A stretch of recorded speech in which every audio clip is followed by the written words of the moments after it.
आज का बाइबल का वचन संत पौलुस का कुरिन्थियों के नाम पहला पत्र अध्याय 1 वचन 17 से 25 और आज का सुसमाचार सन्मति के अनुसार अध्याय 25 वचन 1 से 13। संत पौलुस का कुरिन्थियों के नाम पहला पत्र अध्याय 1 वचन 17 से 25।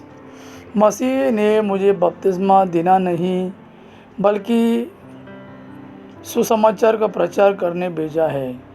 मैंने इस कार्य में अलंकृत भाषा का उपयोग नहीं किया जिससे मसीह के क्रूस के संदेश का प्रभाव फीका ना पड़ जाए।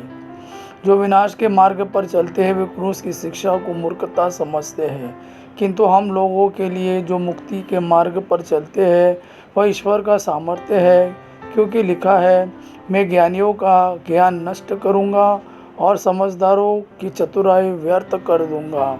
ज्ञानी शास्त्री और इस संसार के दार्शनिक यह कहा है, क्या ईश्वर ने इस संसार के ज्ञान को मूर्खतापूर्ण नहीं प्रमाणित किया?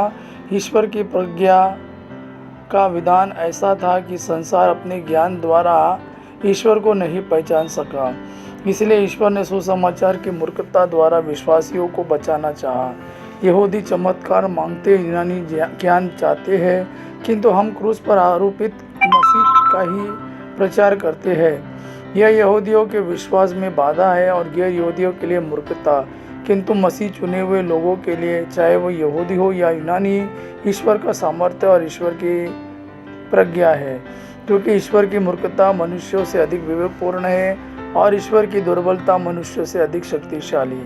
आज का सुसमाचार सन्मति के अनुसार अध्याय 25 वचन 1 से 13। यीशु ने अपने शिष्यों को यह दृष्टांत सुनाया, उस समय स्वर्ग का राज्य उन 10 कुंवारियों के सदृश होगा जो अपने अपनी मशाल लेकर दूल्हे की अगवानी करने निकली। उनमें से 5 नासमझ थी और 5 समझदार। नासमझ अपनी मशाल के साथ तेल नहीं लाई, समझदार अपनी मशाल के साथ साथ कुपियों में तेल भी लाई। दूल्हे के आने में देर हो जाने पर सब ऊँघने लगे और सो गई। आधी रात को आवाज़ आई, देखो दूल्हा आ रहा है, उसकी अगवानी करने जाओ। तब सब कुंवारियाँ उठी और अपनी अपनी मशाल संवारने लगी। नासमझ कुंवारियों ने समझदारों से कहा, अपने तेल में से थोड़ा हमें दे दो, क्योंकि हमारी मशालें बुझ रही है। समझदारों ने उत्तर दिया, क्या जाने कहीं हमारे और तुम्हारे लिए तेल पूरा ना हो। अच्छा हो तुम लोग दुकान जाकर अपने लिए खरीद लो।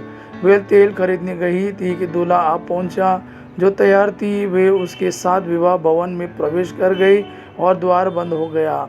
बाद में दूसरी कुंवारियाँ भी आकर कहने लगी, हे प्रभु, हमारे लिए द्वार खोल दीजिए। इस पर उसने उत्तर दिया, मैं तुमसे कह देता हूँ, मैं तुम्हें नहीं जानता। इसलिए जागते रहो, क्योंकि तुम न तो वह दिन जानते हो और न वह घड़ी। यह प्रभु का वाणी है। प्रभु को धन्यवाद। आबा पिता की महिमा और पुत्र यीशु का प्रेम आप पर सदा सर्वदा बना रहे। आमीन।